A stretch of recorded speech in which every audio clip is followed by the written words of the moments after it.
पनीर को भी टक्कर देने वाली आज हम एक ऐसी सब्जी बनाकर तैयार करेंगे जो मेरी तरह से अगर आप पकाएंगे तो बहुत ही सॉफ्ट और मुंह में घुल जाने वाली बनके तैयार होगी। साथ ही इसकी ग्रेवी हम इतनी यूनिक और स्पेशल बनाकर तैयार करेंगे कि आप भी अपने घर में ये सब्जी किलो किलो खरीद के लाएंगे। तो यहाँ पर आज मैं भी 1.5 किलो जितना सूरन खरीद के लेके आ गई हूँ और इसको मैंने एक बार साफ पानी से धो लिया है, क्योंकि इसके ऊपर मिट्टी बहुत होती है। देखने में इस समय ये बहुत ज्यादा लग रहा होगा, पर हमारे घर में इसे इतना पसंद करते हैं और मैं इतना अलग अलग तरीके से बनाती हूँ कि ये सूरन हमारे 2 से 3 दिन में ही खत्म हो जाता है। तो सबसे पहले हाथ में तेल लगा लेंगे। तेल लगाने से क्या हाथ में खुजली नहीं होती है। तेल नहीं लगाना चाहते हैं तो हाथ में ग्लोव्स पहन सकते हैं। अभी इसको हम काट लेते हैं। वैसे आज का वीडियो आपको पसंद आता है तो आप इसे लाइक जरूर करें और ये वीडियो आप कहां से देख रहे हैं मुझे कमेंट बॉक्स में लिख करके जरूर बताएं। इस तरह से मैंने आधा किलो जितना पीस लगभग निकाल लिया है। बाकी का जो पीस है इसको हम क्लिंग रैप में डाल करके अच्छे से पैक करके रख देंगे, जिससे ये सूखे नहीं। सूख जाता है तो वेस्टेज बहुत ज्यादा होता है। इस तरह से पैक करके आप फ्रिज में रख दें। और जो दूसरा वाला पीस है इसको मैंने इस तरह से साफ कर लिया है। मैं मेरे घर में एक अलग ही प्लास्टिक का ब्रश रखती हूँ जिससे रगड़ करके साफ कर लेती हूँ, जिससे इसके ऊपर का छिलका हमें ज़्यादा निकालना नहीं पड़ता है। जो काले काले पीछे रह गए हैं इसको हम चाकू से निकाल लेंगे। अभी इस तरह से इसको काट लेंगे। ज़्यादा छोटा छोटा नहीं काटना है। आज हमारी कोशिश यही है कि इसका लुक एकदम पनीर जैसा आए। इस तरह से मैंने इसके लंबे लंबे पीसेस कर लिए हैं। अभी इसमें से एक पीस को ले लेंगे और जैसे पनीर को काट के तैयार करते हैं उसी तरह से इसे काट लेंगे। इस समय आप देख पा रहे हैं ये कितने हार्ड लग रहे हैं। पकने के बाद मैं दिखाती हूँ आपको कितने सॉफ्ट हो जाते हैं।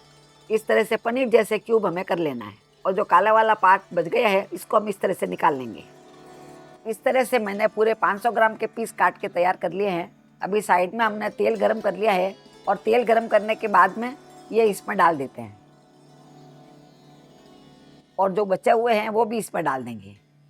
इस तरह से फ्राई करने से इसके अंदर जो खराश होती है वो खत्म हो जाती है, फिर हमारे गले में लगता नहीं है और इसका स्वाद भी कई गुना बढ़ जाता है। बहुत बार ऐसा होता है दोपहर को नाश्ते के समय हम लोग इसे फ्राई करके आलू की जैसे चाट बना के खाते हैं। इसी तरह से इसकी चाट बना के खाते हैं जो खाने में बहुत ही स्वादिष्ट लगती है। जब तक हम इसे फ्राई कर रहे हैं तब तक साइड में इन्होंने 2 प्याज 2 टमाटर और थोड़ा सा अदरक लहसुन को लेकर के रफली काट लिया है। यदि आप प्याज नहीं खाते हैं तो उसकी जगह पे पत्ता गोभी को महीन महीन काट के डाल सकते हैं। उसका टेस्ट भी आपको बहुत ही अच्छा आएगा। अभी साइड में इसको फ्राई करते हुए लगभग 7 से 8 मिनट हो गया है और इसके ऊपर हल्की सी क्रिस्पी लेयर आ गई है। और कोई भी चाकू या टूथपिक लेकर के देखेंगे आप तो आराम से इसके अंदर चली जाएगी। इस स्टेज तक हमें पका करके तैयार करना है। इस तरह से सूरन को यदि आप थोड़ा सा नमक डाल करके कोरा भी खाएंगे तो बहुत ही स्वादिष्ट लगता है। ये तेल को बिल्कुल भी एब्जॉर्ब नहीं करता है, खाली इसके ऊपर पतली सी तेल की लेयर लग जाती है। और आप देख पा रहे हैं तेल भी हमारे पूरा साफ है। अभी इस तेल को हम दूसरे बर्तन में निकाल लेंगे और इसमें सिर्फ 2 टेबल स्पून जितना रखेंगे। अभी साइड में इन्होंने सब सब्जियों को काट के तैयार कर लिया है और हमारा तेल तो अभी गर्म ही है, तो सब्जियों को थोड़ा थोड़ा करके इसमें डाल देंगे। वैसे इस तरह की रेसिपीज आपको पसंद आती है तो आप हमारे चैनल को सब्सक्राइब जरूर करें और फेसबुक पे देख रहे हैं तो आप हमारे पेज को फॉलो कर सकते हैं। इस तरह से सब सब्जियों को मैंने इसमें डाल दिया है। अभी इन सब्जियों को अच्छे से पका लेंगे। आज हमें प्याज और टमाटर को हल्का सा ही पकाना है, इसीलिए हमने बड़ा बड़ा ही काट के तैयार किया है, जिससे कि काम हमारा फटाफट हो जाएगा। अभी टमाटर, प्याज, हरी मिर्ची और लहसुन सभी बहुत ही अच्छे से पक गए हैं। अभी हम गैस को बंद कर देंगे और इसे ठंडा करने के लिए रख देंगे। जब तक ये ठंडा हो रहा है तब तक यहाँ पर मैंने एक बाउल लिया है और बाउल में लगभग 1 कप जितना दही ले लेंगे। यदि आप दही नहीं खाते हैं तो इसकी जगह पे आप टमाटर ज़्यादा ले सकते हैं। मैंने 2 टमाटर लिए थे, उसकी जगह पे आप 4 टमाटर ले सकते हैं। अभी दही को अच्छे से फेंट लेते हैं। फेंटने के बाद में इसमें कुछ मसाले डाल देते हैं। तो यहाँ पर मैंने 1 टेबल स्पून जितनी कसूरी मेथी ली है। कसूरी मेथी को इस तरह से हाथ में लेकर के मसल के डालेंगे, जिससे इसका फ्लेवर बहुत ही अच्छा आएगा। इसी के साथ इसमें आधा छोटा चम्मच जितना हल्दी डाल देंगे और 1 छोटा चम्मच जितना लाल मिर्ची डाल देते हैं और 1.5 छोटा चम्मच जितना धनिया का पाउडर डाल देते हैं और 1 छोटा चम्मच जितना जीरा डाल देते हैं। कच्चे जीरे का फ्लेवर इसमें बहुत ही अच्छा आएगा। अभी सबको अच्छे से मिक्स कर लेते हैं। मिक्स करने के बाद में जिस सूरन को मैंने फ्राई करके रखा था वो इसमें डाल देते हैं। तो आप देख पा रहे हैं सूरन एकदम सूखे सूखे लग रहे हैं। इसने तेल को बिल्कुल भी एब्जॉर्ब नहीं किया है। अभी पूरे को इसमें डाल देना है। जैसे आलू तेल को एब्जॉर्ब नहीं करता है उसी तरह से सूरन भी तेल को एब्जॉर्ब नहीं करता है। इस तरह से इसे मिक्स करके मैरिनेट कर लेंगे। मैरिनेट करने से क्या होता है कि सभी मसालों का टेस्ट अंदर तक चला जाता है, जिससे इसका स्वाद बहुत ही अच्छा आएगा। अभी इसे हम साइड में रख देंगे। इतनी देर में प्याज और टमाटर भी अच्छे से ठंडे हो गए हैं। ठंडे करने के बाद में मिक्सी के जार में इसे ट्रांसफ़र कर लेते हैं और ढक करके इसे पीस लेते हैं। तो आप देख पा रहे हैं इसका बहुत ही अच्छा पेस्ट बन गया है, क्रीम के जैसे पेस्ट बना है। ऐसे पेस्ट की ग्रेवी बहुत ही अच्छी बनेगी। अभी इसे हम साइड में रख देंगे। अभी यहाँ पर मैंने एक पैन लिया है और पैन में लगभग 2 टेबल स्पून जितना तेल डाल देते हैं।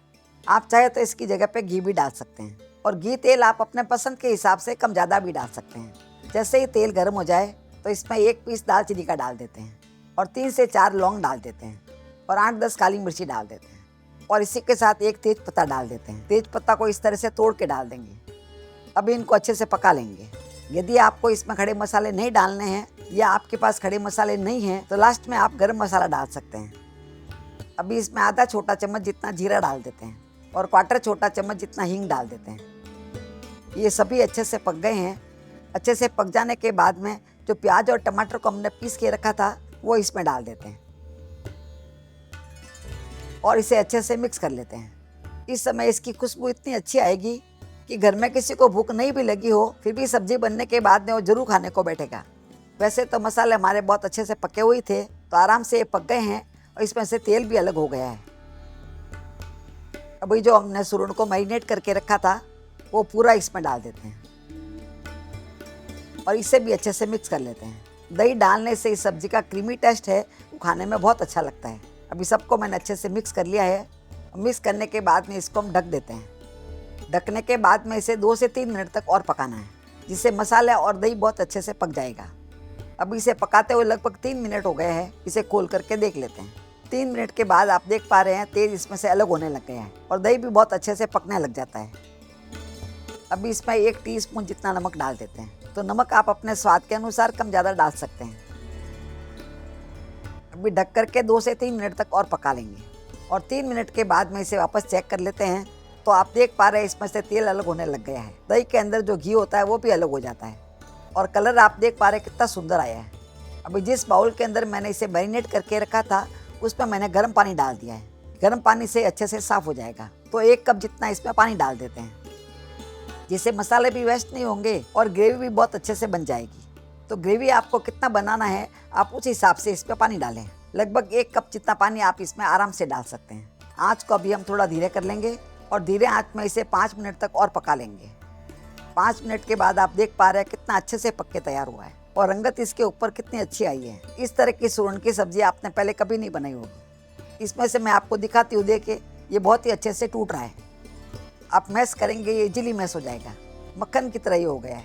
इसका मतलब ये परफेक्ट पक गया है। ये गलता बिल्कुल भी नहीं है, इसमें खड़ा खड़ा रहता है और एकदम पका हुआ भी रहता है जो इसके स्वाद को कई गुना बढ़ा देता है।